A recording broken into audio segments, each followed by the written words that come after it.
Hi అండి, అందరికీ నమస్కారం. నేను మీ వేణుగోపాల్ రెడ్డి. సో ఈరోజు మార్నింగ్ న్యూస్ చూస్తున్నప్పుడు నాకు ఒక ఇంట్రెస్టింగ్ న్యూస్ ఈనాడు న్యూస్ పేపర్లో అయితే కనిపించింది.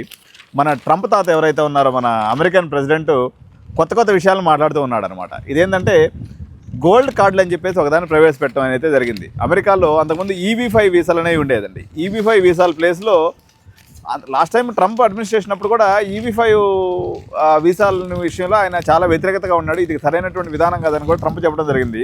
ఇప్పుడు ఆయన చెప్పేది ఏంటంటే, నిన్న క్యాబినెట్ మీటింగ్లో మాట్లాడుతూ ఏదైతే ఐవీ లీగ్ కాలేజెస్ ఉన్నాయో, హార్వర్డ్ కానీ, ఏఎల్ యూనివర్సిటీ కానీ, ప్రిన్స్టన్ కానీ, అదేవిధంగా వాటన్ యూనివర్సిటీ, ఇటువంటి యూనివర్సిటీస్కి చైనా నుంచి భారతదేశం పేరు ప్రస్తావిస్తూ మీరు ఇక్కడ ఉన్నటువంటి ఎవరైతే వస్తున్నారో ప్రతిభావంతులైనటువంటి వాళ్ళందరూ కూడా ఈ EB-5 విధానం అనగానే సరైనటువంటి వీసా విధానం లేనందువల్ల వాళ్ళందరూ భారతదేశానికి తిరిగి వెళ్ళి అక్కడ మంచి కంపెనీస్ అన్నీ స్టార్ట్ చేసి వాళ్ళందరూ కూడా చాలా గొప్పవాళ్ళగా ఎదిగి చాలా లక్షల మందికి ఉద్యోగాలు ఇస్తున్నారు.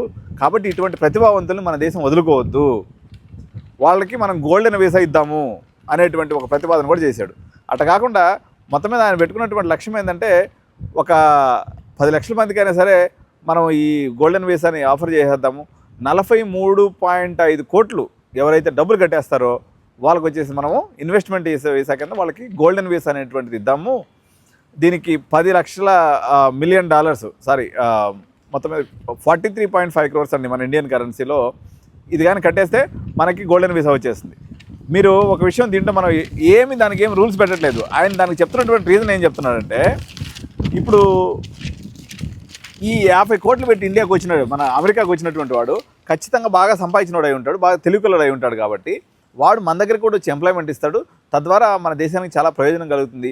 మనకు ఉన్నటువంటి ఏదైతే ప్రాబ్లమ్స్ ఉన్నాయో ఎకనామీ కూడా మంచి లెవెల్లో వచ్చేస్తుందని చెప్పేసి మన ట్రంప్ గారు చెప్పేటువంటి వర్షన్ అనమాట. సో ఇది ఇక్కడ ఒక చిన్న లాజిక్ నేను చెప్తాను. ఆల్రెడీ ఇక్కడ కొంచెం ప్రతిభ ఉన్నటువంటి వాళ్ళందరూ కూడా అమెరికాకి వలస వెళ్ళిపోతూ ఉన్నారు. అనర్హులైనటువంటి కొంతమంది ఎవరైతే ఉన్నారో, అంటే వీళ్ళకి చదువు ఉండదు, అంటే EB-5 వీసా చేసినా కానీ కొన్ని లాజిక్స్ ఉన్నాయన్నమాట. ఆ రూల్స్ అన్నింటిని ఎత్తేస్తూ ఎవడైనా వెళ్ళిపోవచ్చు.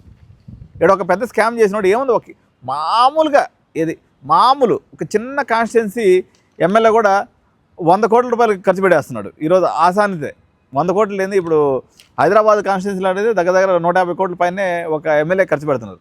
వీళ్ళందరూ కూడా ఓడిపోయిన ప్రతిసారి గోల్డెన్ వీసా తీసుకుని వెళ్ళిపోయింది అనుకోండి, ఇంకేం లేదు. మొత్తం రాజకీయ నాయకులందరూ మాత్రం దీంట్లో అయితే బాగా ప్రయోజనం పొందేటువంటి అవకాశం ఉంది. ఎవరైతే దందాలు చేసి రకరకాల కబ్జాలు పెట్టుకొని సంపాదించినటువంటి దొంగదవులందరూ కూడా అమెరికాకి చేరుకునేటువంటి అవకాశం ఉంది. వాళ్ళు మామూలుగా ఈ చట్టానికి దొరకకపోయినా అట్లీస్ట్ వాళ్ళు కొంతమందికైనా ఉపాధి అవకాశాలను ఇస్తూ ఇంతకుముందు ఎంతో కొంత చేస్తూ ఉన్నారు. ఇప్పుడు మన ట్రంప్ పెట్టినటువంటి కొత్త రోజులతోటే ఎవడైనా ఒక 50 కోట్లు 43.7 కోట్లు ఎంతో ఆయనకి ఇచ్చేస్తారు. ఒక 4-5 లక్షల కన్సల్టెన్సీ పడేసి 50 కోట్లు కానీ రౌండ్ అప్ ఫిగర్ కానీ ఇచ్చేసిందంటే మనవాడు అమెరికా యొక్క శాశ్వత నివాసం అయిపోతాడు. అక్కడ వీళ్ళకి ఓటింగ్ కూడా వచ్చేస్తుంది అనమాట. ఇంకెవ్వరూ ఏమీ పీకలేరు. ఈ నిర్ణయం అయితే కొంతమందిలో, అతి కొద్ది మందిలో 0.1% భారతీయుల్లో ఆనందాన్ని, వీళ్ళు ఈ గజ దొంగలందరూ ఇప్పుడు దాకా సంపాదించిన దాన్ని ఇక్కడే ఖర్చు పెట్టేవాళ్ళు. ఇప్పుడు ఆ అవకాశం కూడా లేకుండా వాళ్ళందరూ కూడా అమెరికా తీసుకెళ్ళిపోతూ ఉంది. కానీ ఏం ఆలోచన అండి. ఈయన అన్నిటినీ డబ్బుతో ముడిపెట్టేస్తున్నాడు మన ట్రంప్ తాత.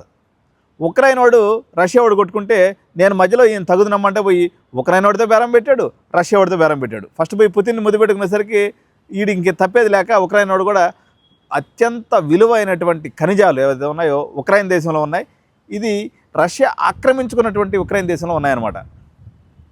మొత్తం మీద మన ట్రంప్ గారి గురి ఆడబడింది.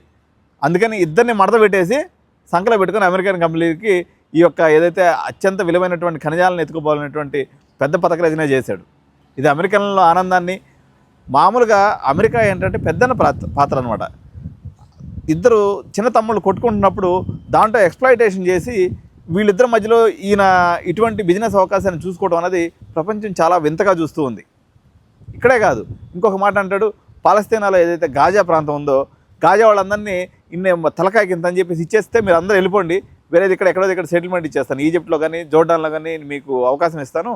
నేను పాలస్తీనాన్ని ఏదైతే గాజా ప్రాంతం ఉందో దాదాపు కొన్ని లక్షలాది మంది అక్కడ చనిపోయారు మన ఇజ్రాయెల్ వార్లో, ఆ ప్రాంతాన్ని నేను ఒక మంచి రిసార్ట్గా చేస్తాను, మీరు అందరూ అది ఎంత బ్యూటిఫుల్గా ఉంటుందో ఆ రిసార్ట్ చూడండి అంటారు.